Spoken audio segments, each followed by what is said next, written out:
Utility bills करेंगे हम। कल जो बिल्स थे उसमें क्या था, हमने सिंपल बिल बनाया था कि डिपार्टमेंटल स्टोर में आप गए, वहाँ से आपने कुछ आर्टिकल्स परचेज किए, उन पे क्या था, जीएसटी भी था और डिस्काउंट भी था। अगर डिस्काउंट नहीं होगा तो हम उसको इंक्लूड नहीं करेंगे ना, ठीक है।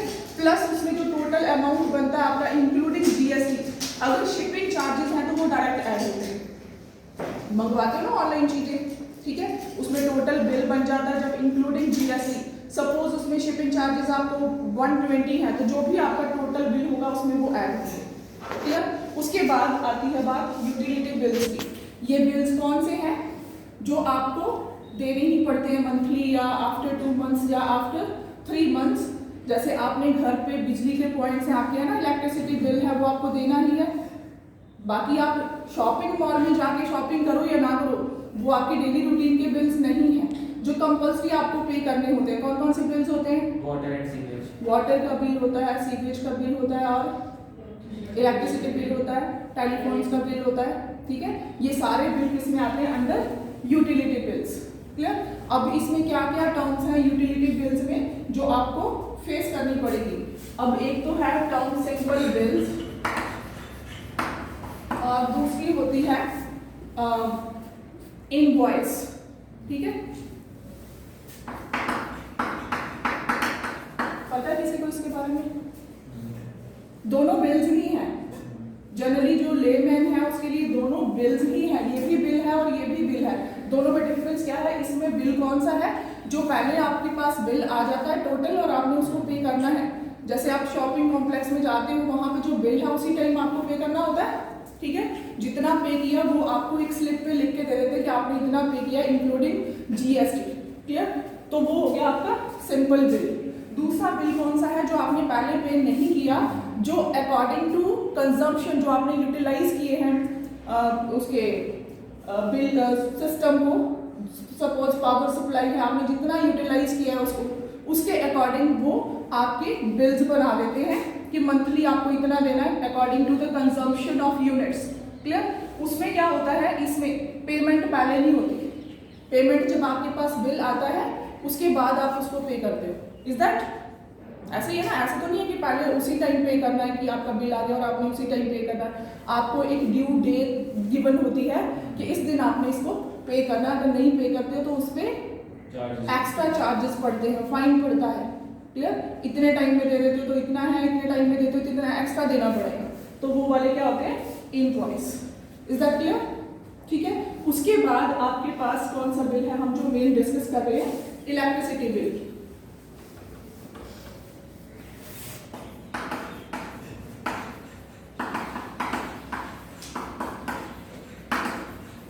इलेक्ट्रिसिटी बिल के अंदर क्या क्या आता है? एक तो आपने जो यूनिट कंज्यूम किए, कितने यूनिट्स कंज्यूम किए, नंबर ऑफ यूनिट्स कंज्यूम,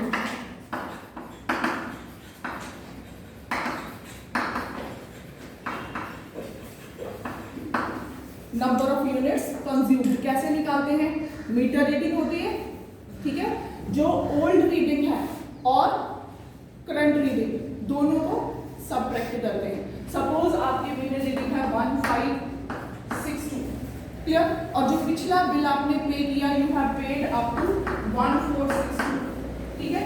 ये वाली आपकी पुरानी रीडिंग है और ये वाली न्यू रीडिंग है। इसमें से जब ये वाले यूनिट्स आप सबट्रैक्ट कर दोगे तो आपके पास वो नंबर ऑफ यूनिट्स आ जाएंगे। Is that clear? It is not a difficult job. आप जब बिल देखते हो अपने घर का तो वहां पे लिखा होता है ना, पुराने बिल में से आप उसको सबट्रैक्ट कर देते हो। उसके बाद नंबर 2 पे है टैरिफ कैटेगरी, कि कौन सी कैटेगरी में आता है।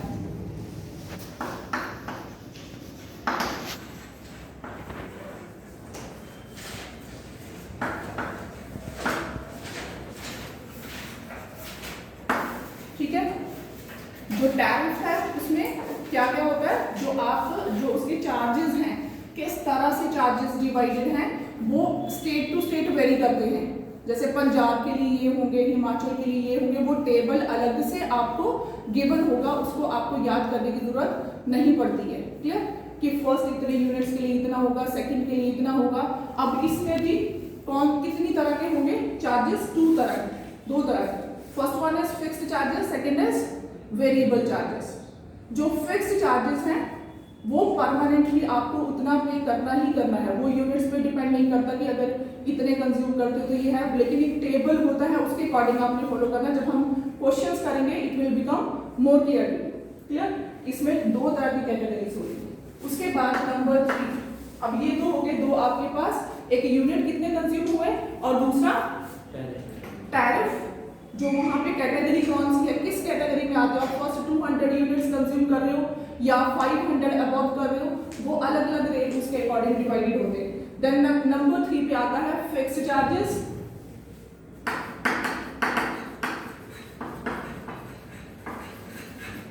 ठीक है, फिक्स्ड चार्जेस जो फिक्स्ड अमाउंट है आपने देना ही देना है, वो किस लिए होते हैं फिक्स्ड चार्जेस, कि आप ये इसको यूज कर रहे हो। क्लियर, उसमें आप सप्लाई यूज करते हो, पावर सप्लाई की नहीं करते हो, कोई फर्क नहीं पड़ता, उसको रन करने के लिए सिस्टम को वो चार्जेस आपको देने ही हैं। क्लियर, उसके बाद है सरचार्जेस।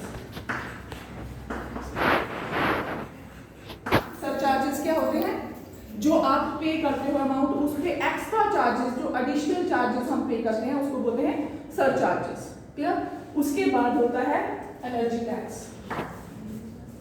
ठीक है, एनर्जी टैक्स, एनर्जी क्या होता है, पावर एंड एनर्जी आपने क्लास 10th में किया होगा। एनर्जी दोनों के यूनिट सेम है कि डिफरेंट है,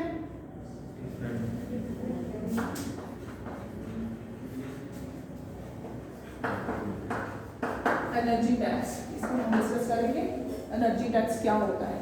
क्लियर, कुछ परसेंटेज होती है, ये भी ये जो चार्जेस है ना स्टेट टू स्टेट वेरी करते हैं कि कहाँ का है ये, उसको आपको क्रैमिंग करने की जरूरत नहीं है, टेबल प्रोवाइडेड होगा। क्लियर, वहां से आपने निकाला। तो जब हम इनको ऐड कर देते हैं तो हमारे पास जो टोटल बिल बनता है इलेक्ट्रिसिटी बिल, उसमें क्या क्या आता है, जो नंबर ऑफ यूनिट्स आपने कंज्यूम किए हैं उसको हम उस यूनिट को जितना भी बिल बनता है टोटल एनर्जी कंज्यूम्ड के अकॉर्डिंग जो रेट है उसको मल्टीप्लाई करते हैं, वो वाला बिल, प्लस उसमें फिक्स्ड चार्जेस ऐड होते हैं, प्लस उसमें सर चार्जेस ऐड होते हैं, और उसके बाद उस पर एनर्जी टैक्स जितना भी है वो लगता है। ओके।